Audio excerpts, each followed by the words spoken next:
Hi, this is Q7 cinema and with me Karthik. இன்னைக்கு நம்ம பார்க்க போற படம் சிவான நடிச்சிருக்கோம் நம்ம வீட்டு பிள்ளை. படம் எப்படி இருக்கு? இந்த படம் ஏன் இவ்வளவு எதிர்பார்ப்பு அப்படின்னு சொல்லி பார்த்தீங்கன்னா, கடைசியா வந்த 2 படங்கள் போகல. அதாவது mister local and Seemaraja. So இந்த படம் எவ்வளோ நல்லா இருக்க போகுது, சிவான மறுபடியும் வந்துருவாரா அப்படின்ற எதிர்பார்ப்பு இந்த படத்துக்கு ரொம்பவே இருந்தது.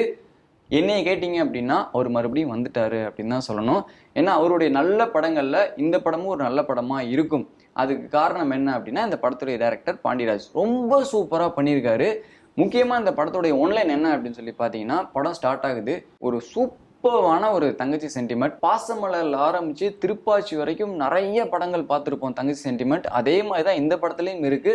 ஆனா சிவகார்த்திகேயன் அண்ணாக்கு தகுந்த மாதிரி அழகான விஷயங்கள் இந்த படத்துல பண்ணியிருக்காங்க. அகைன் ஒரு பெரிய ஒரு ஃபேமிலியை பொறுத்த வரைக்கும் ஒரு சொந்தங்கள் அப்படின்னு சொல்லி சொன்னோம்னா, எவ்வளோக்கு எவ்வளோ நமக்கு நல்ல விஷயம் வருதோ அந்த அளவுக்கு கெட்ட விஷயமும் வரும் அப்படின்றத இந்த படத்துல ரொம்ப அழகா காமிச்சிருக்காங்க.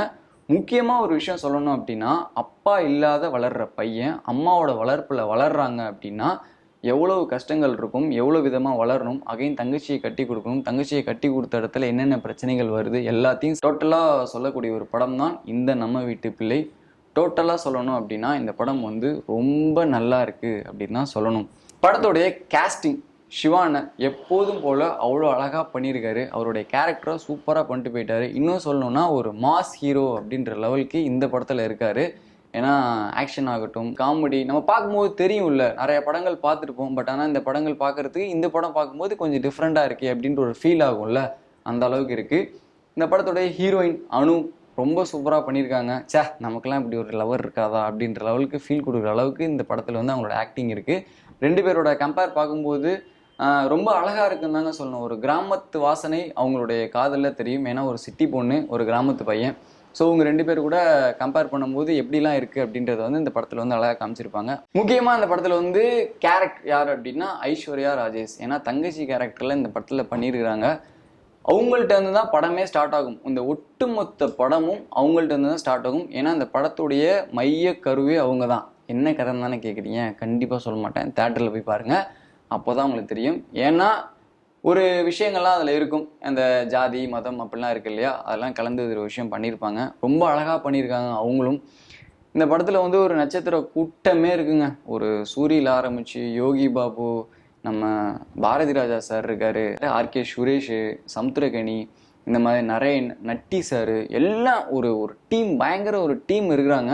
அவங்களுடைய ஆக்டிங் பொறுத்த வரைக்கும் யாருமே குறை அப்படின்னு நம்ம கண்டிப்பாக சொல்லவே முடியாது. ஏன்னா ஒவ்வொருத்தரும் அவங்களுடைய சூப்பரான விஷயங்கள் பண்ணிட்டு போயிடறாங்க. அப்படி பார்க்கும்போது நமக்கே சந்தோஷமா இருக்கு. அகைன் நமக்கே கன்ஃபியூஸ் ஆகும், யார் என்னென்னு பண்ணுறாங்க, சரி இவர் வராரு இவர் போறாரு, இவர் வராரு இவர் போறாரு அப்படின்ற அளவுக்கு ஒரு கன்ஃபியூஷன் இருக்கும்.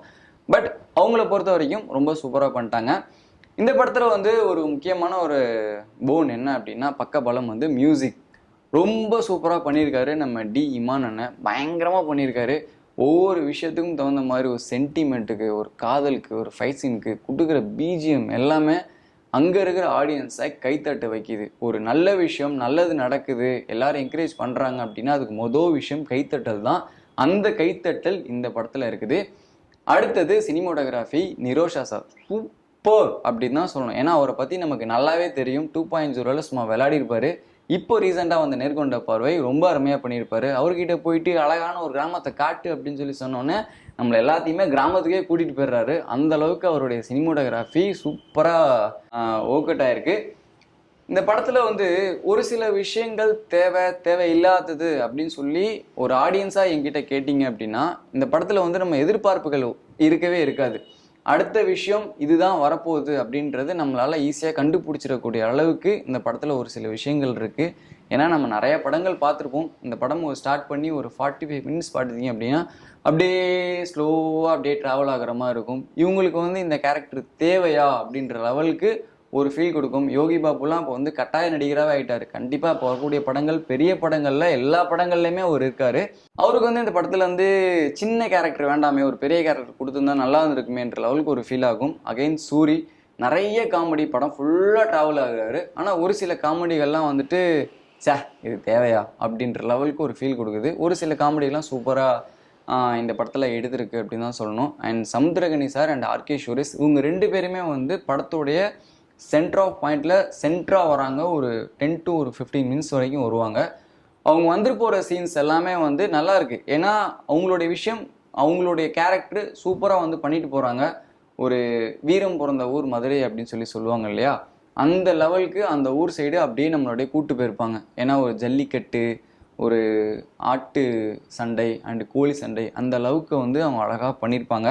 பாண்டியராஜ் சாரோட படத்தில் வந்து பார்த்தீங்கன்னா டைலாக் வந்து பஞ்சமே இருக்காது. ஏன்னா இந்த படத்தில் வந்து அப்படிதான் டைலாக்ஸ் ஒரு சில இடங்களில் ரொம்ப சென்டிமெண்ட்டான டைலாக்ஸ்லாம் வந்து சூப்பராக கொடுத்துருக்காங்க. கடைசியாக கிளைமேக்ஸ்க்கு முன்னாடி வந்து நம்ம சிவானை வந்து ஒரு அப்பா பற்றி ஒரு டைலாக் வந்து பேசுவார். இது வந்து உண்மையாக சொல்லணும்னா அவருக்காகவே எழுதின மாதிரியான ஒரு டைலாக்காக இருக்குது. பட் அதை நம்ம கேட்கும்போது அப்பா இல்லாத பிள்ளைகள் அப்படின்னு சொன்னோம்னா அந்த இடத்துல வந்து கண்டிப்பாக நமக்கு வந்து கண் தண்ணி வந்துடும். ஏன்னா அப்படிப்பட்ட ஒரு டைலாக் வந்து இந்த படத்தில் பேசியிருப்பார். கண்டிப்பாக அதுக்காகவாது போயிட்டு இந்த படத்தை வந்து தேட்டரில் பாருங்கள். பட் அவருடைய கெரியரில் இந்த படமும் ஒரு நல்ல படம் அப்படின்னு தான் சொல்லணும். மொத்தத்தில் இந்த படம் எப்படி இருக்குது அப்படின்னு கேட்டிங்கன்னா கண்டிப்பாக ஃபேமிலியோடு போயிட்டு இந்த படம் பார்க்கலாம். ஏன்னா அப்படிப்பட்ட ஒரு படம் தான். ரேட்டிங்ஸ் கொடுக்குற அளவுக்கு நாங்கள் ஒன்றும் அவ்வளோ பெரிய ஆள்லாம் கிடையாது. ஏதோ எங்களால் முடிஞ்ச ஒரு விஷயம் என்ன அப்படின்னா படம் பார்த்துட்டு வந்து எங்களுக்கு தெரிஞ்ச விஷயம் சொல்கிறோம். படம் உண்மையாக நல்லா இருக்குது. போயிட்டு தேட்டரில் போயிட்டு பார்த்துட்டு வந்து படம் எப்படி இருக்குது அப்படின்னு சொல்லிட்டு கீழே வந்து கமெண்ட் பாக்ஸில் தாராளமாக கமெண்ட் பண்ணலாம். இந்த படம் ரிவ்யூ பிடிச்சிருந்தது அப்படின்னா லைக் பண்ணுங்கள், ஷேர் பண்ணுங்கள். முக்கியமாக Q7 சினிமாவை சப்ஸ்கிரைப் பண்ணுங்கள். பக்கத்தில் இருக்க பெல் பட்டனை ப்ரெஸ் பண்ணுங்கள்.